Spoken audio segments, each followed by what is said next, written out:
Salut à tous, ça fait un petit moment qu'on ne s'est pas vu, mais c'est normal, comme je vous l'avais dit dans une autre vidéo, j'avais envie de prendre un petit peu de recul par rapport à YouTube, et surtout j'avais pas mal d'activités comme les cours que je donne à la French Freerun Academy, quelques montages vidéo et d'autres activités sur internet. Mais hélas, tout comme vous, je suis confiné à l'intérieur à cause de la pandémie du nouveau coronavirus, le Covid-19. Et j'ai donc un petit peu plus de temps pour vous faire cette vidéo. Grâce à cette vidéo, je voulais vous montrer comment moi je vis le coronavirus, qu'est-ce que ça a changé dans ma vie, comment j'appréhende la chose, parce qu'on a tous une manière différente de voir, d'appréhender les choses, et on a tous une peur différente, une peur ou pas de peur d'ailleurs. Donc je voulais partager ça avec vous, mon histoire, qu'est-ce que j'ai fait pendant tout ce temps. Je vais vous montrer un petit peu la chronologie du coronavirus par rapport moi à mon expérience et par rapport à mon regard. Bref, dites-moi dans les commentaires comment vous vivez ce moment-là, ce moment de crise. Est-ce que vous avez fait de grosses courses, vous avez pris plein de pâtes et plein de riz ou du papier toilette?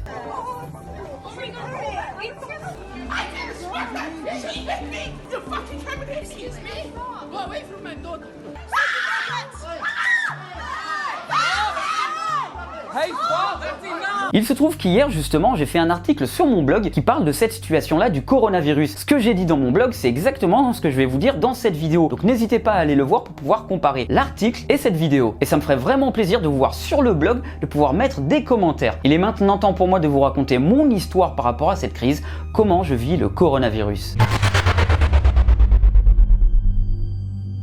La toute première fois où j'ai entendu parler de ce nouveau coronavirus, le Covid-19, c'était au milieu du mois de janvier. Je vous le rappelle, j'étais très occupé à faire du montage, à m'occuper d'activités sur internet et surtout à donner des cours à la French Freerun Academy, les cours de parcours et de freerun. Donc j'étais un petit peu comme ça dans ma bulle, je savais pas trop ce qui se passait, je regardais pas beaucoup les infos. Mais un soir, en effet, j'ai regardé la télévision et j'ai vu qu'il y avait ce virus-là qui était en train de se propager. Au milieu de janvier, la propagation était déjà pas mal avancée, surtout en Chine. Elle commençait à toucher un petit peu les divers pays, mais c'était pas encore quelque chose d'explosif. Donc je gardais un œil et une oreille sur ce qui se passait, mais je restais malgré tout concentré sur tout ce qui était travail. Et en même temps, ça veut pas dire que j'étais ultra optimiste, mais je me disais que les humains avaient déjà rencontré plusieurs virus et qu'ils avaient toujours réussi à s'en sortir. Donc je gardais un petit peu l'espoir, mais je me disais, je vais quand même jeter un petit coup d'œil à tout ça.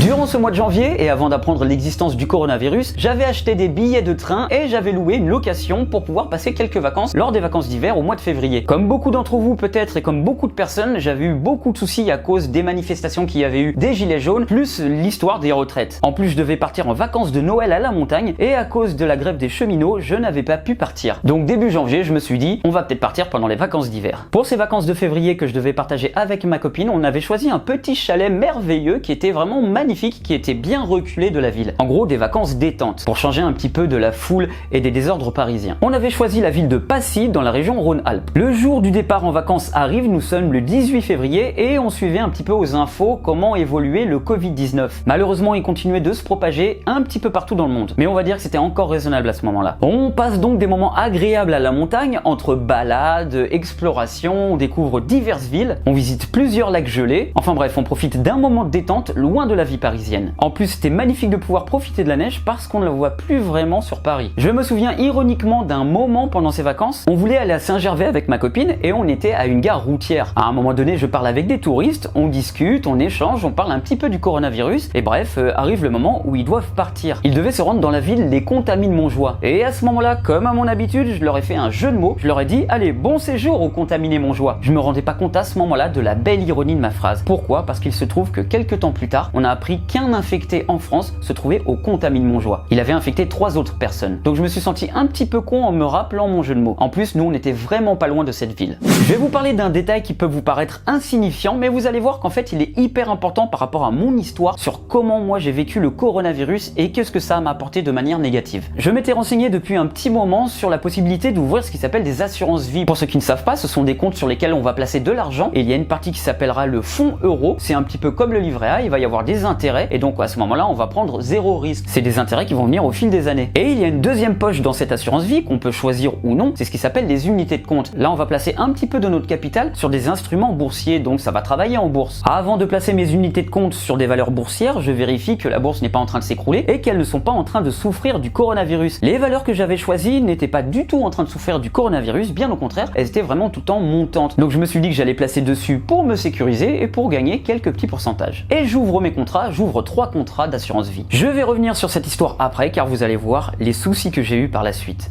Bref, je reviens au moment où nous sommes en vacances à la montagne, on passe de bons moments, tout est agréable et tout se passe comme il faut. Le 21 février, on regarde les infos à la télévision et on s'en rend compte que le virus coronavirus est en train de se propager et qu'il a même atteint l'Italie de manière violente. Il y a même un premier décès sur le territoire. 2 jours plus tard, je jette un petit coup d'œil sur mes contrats d'assurance vie s'ils ont été validés, et en effet ils ont été validés. Et ça se passe même très bien puisque je vois que déjà au bout de 2 jours, j'ai une plus-value de plus de 20 €. Mais vous allez voir que je vais vite déchanter.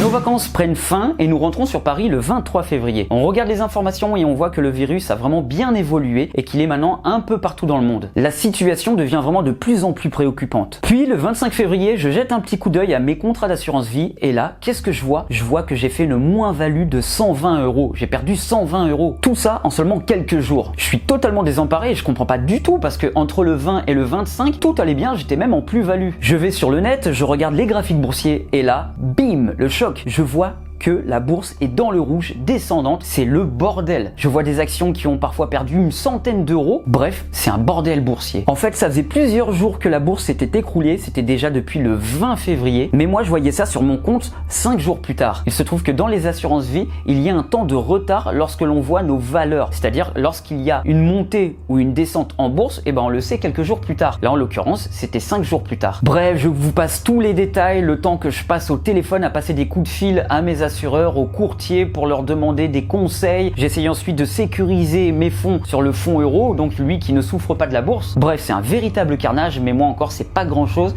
Je n'imagine pas ceux qui avaient placé des milliers d'euros en bourse. J'ai discuté avec certaines personnes et certains avaient même perdu 30 000 € en une seule journée. Mais heureusement pour moi, lorsque l'on ouvre des contrats d'assurance vie, on a ce qui s'appelle un délai de renonciation. C'est-à-dire que avant 30 jours depuis l'ouverture du contrat, si je décide de résilier mon contrat, eh bien je récupère tout mon argent. J'ai donc demander ces renonciations de mes 3 contrats pour être sûr de pouvoir récupérer tout mon argent investi et ne pas souffrir des moins-values. J'ai franchement préféré résilier ces contrats même si certaines personnes me dissuadaient en me disant « T'inquiète, ça va remonter ». J'avais beau être un débutant en bourse, mais je savais très bien reconnaître une situation aléatoire et risquée. À l'heure actuelle, on est le 19 mars et je me rends compte que j'ai vraiment une très bonne attitude, la meilleure attitude possible, parce que la bourse est en train de s'écrouler, c'est un véritable krach boursier. Bref, heureusement que je n'ai écouté que moi-même sur ce moment-là. J'ai un peu sauvé les meubles. Je me doute que certains d'entre vous sont en train de se dire mais là il y a un virus, il y a une pandémie, il y a eu des morts, il y a plein d'infectés, on est confiné à l'intérieur et lui il nous parle d'argent. Je vous rappelle que cette vidéo parle de comment moi j'ai vécu le coronavirus, qu'est-ce que j'ai vu, qu'est-ce qui s'est passé dans mon histoire à moi, qu'est-ce que ça m'a apporté de manière indirecte parce que je n'ai pas été confronté vraiment au coronavirus de très près, quoique je vous mets une petite nuance car vous allez voir par la suite que j'étais pas très loin du coronavirus. Entre temps, le coronavirus évolue dans le monde, il se propage partout et principalement en Italie, mais la France ne s'en sort pas si mal que ça à ce moment-là, car même s'il y a eu beaucoup de contaminés, à un moment donné on nous dit dans les informations que toutes les personnes contaminées sont guéries. Mais 2 jours après cette annonce, on nous annonce ensuite que le coronavirus est de retour en France. Au fil des jours, les infectés se multiplient aussi bien en France que dans le monde entier. La Chine, quant à elle, commence à voir son nombre d'infectés se stabiliser, du moins ça monte moins qu'avant, mais c'est toujours pas gagné. Pendant ce temps-là, l'Europe voit son nombre d'infectés lui augmenter et principalement en Italie. Les autorités du pays décident d'ailleurs de confiner les habitants chez eux, ils ne doivent plus sortir. Les jours passent et le nombre d'infectés augmente vraiment de manière exponentielle partout dans le monde et aussi en France. Pour ma part, à ce moment-là, je continuais de donner des cours à la French Freeron Academy et on sensibilisait les élèves sur le fait de se laver les mains, de ne pas se parler à 30 cm du visage, de tousser et d'éternuer dans son coude, enfin tous les gestes barrières qui étaient nécessaires pour éviter la propagation. On faisait des groupes de travail pour que tout le monde ne soit pas collé les uns aux autres, bref, on faisait vraiment attention. Mais en voyant l'évolution de la propagation, on comprend très vite qu'à un moment donné, on ne va plus pouvoir donner cours. De toute façon, de nombreux élèves commençaient à ne plus venir parce qu'ils avaient peur de la contamination. D'ailleurs, en parlant des élèves, l'un d'eux m'annonce une chose, il me dit que ça fait 1 semaine qu'il côtoie un ami et que les parents de cet ami ont été mis en quarantaine. Il me dit ça de manière normale, moi je lui dis clairement, je dis mais tu me dis ça normal que tu as été en contact avec quelqu'un dont les parents sont mis en quarantaine. Pour l'instant c'est une suspicion parce qu'ils avaient des symptômes, mais tu devrais même pas être là. Et là je me suis dit, eh ouais, ça n'arrive pas qu'aux autres. On est plus de 67 millions en France et il se trouve qu'à l'endroit précis où j'étais, il y avait une personne qui avait été en contact avec une personne qui avait été aussi en contact, peut-être avec des personnes infectées. La probabilité pour que je croise quelqu'un qui avait peut-être été en contact avec des infectés n'était pas si faible que ça. Il m'annoncera heureusement 1 semaine plus tard que les parents n'étaient pas infectés, donc il n'y avait aucun danger. Depuis le début de cette crise, j'étais vraiment très prudent et méthodique. Je ne rentrais pas dans la paranoïa, mais mais je faisais les choses suffisantes et nécessaires pour éviter d'être infecté. Mais l'annonce de cet élève comme quoi j'étais pas si loin que ça de personnes qui auraient pu être contaminées, j'ai décidé d'augmenter d'un niveau mon instinct de survie. Lorsque je rentrais chez moi, j'aspergeais de l'alcool sur mes clés et sur mes chaussures et j'entreposais les vêtements que j'avais portés dans la journée dans un réduit pendant 2 jours. Ce n'est pas de la paranoïa, c'était vraiment de la précaution. Dans le métro, je couvrais mon nez et ma bouche avec ma veste, ce que je ne faisais pas il y avait quelques jours. Ce qui me marque le plus, c'est la nonchalance des Français, leur négligence et leur indiscipline. J'observais du coin de l'œil tous ces gens irresponsables qui touchaient la barre dans le métro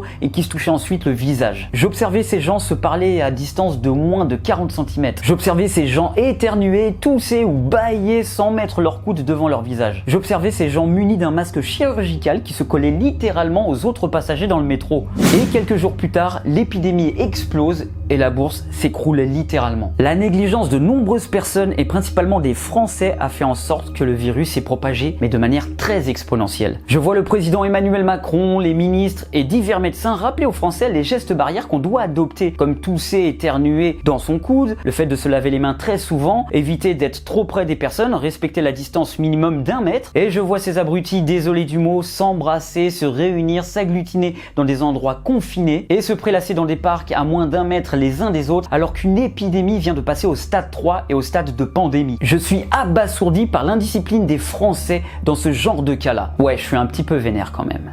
Résultat, dans l'état actuel, le gouvernement a décidé de confiner tous les Français, vous et moi, à rester chez nous. Là, comme ça. Parce que de nombreuses personnes ont été totalement indisciplinées et ont répandu le virus de manière hyper exponentielle. Tous ceux qui ne respecteront pas la règle de confinement et qui n'auront pas un justificatif signé, une attestation au moment où ils sont contrôlés par la police, devront payer une amende de 135 €. Personnellement, je trouve ça normal et encore en France on est vraiment gentil parce qu'en Espagne c'est 600 € et en Italie c'est 250 €. On est toujours trop gentil en France et c'est pour ça que les gens en profitent et qu'ils font ce qu'ils veulent alors que oui, c'est bien, c'est vrai que c'est bien la liberté. Moi aussi j'aime bien être libre, j'aime pas forcément qu'on me dise quoi faire, mais là c'est vraiment une question de sécurité et de santé. Donc même si je suis quelqu'un de très indépendant, que je fais ce que je veux dans la vie en respectant toujours certaines règles, et bien là j'écoute les recommandations de l'État qui n'a rien à gagner à dire aux gens écoutez, ne sortez pas sinon vous allez continuer de contaminer tout le monde ou vous-même d'être contaminé. Mais les gens n'écoutent pas et voilà où on en est aujourd'hui. Je ne suis pas le seul mais j'observe chaque jour ces comportements égoïstes des Français, ce côté arrogant et ces comportements stupides. C'est comme ça tous les jours et là on se rend compte que dans une situation comme ça, de crise, eh bien c'est encore pire. Les gens se montrent vraiment comme ils sont dans la réalité. C'est un peu comme quelqu'un qui a bu de l'alcool, eh bien il se montre sous son vrai jour. On se rend compte dans des cas comme ça que beaucoup de personnes sont dangereuses, inconscientes et égoïstes. Mais heureusement il reste des personnes à l'écoute, des personnes sages, des personnes méthodiques et qui savent réfléchir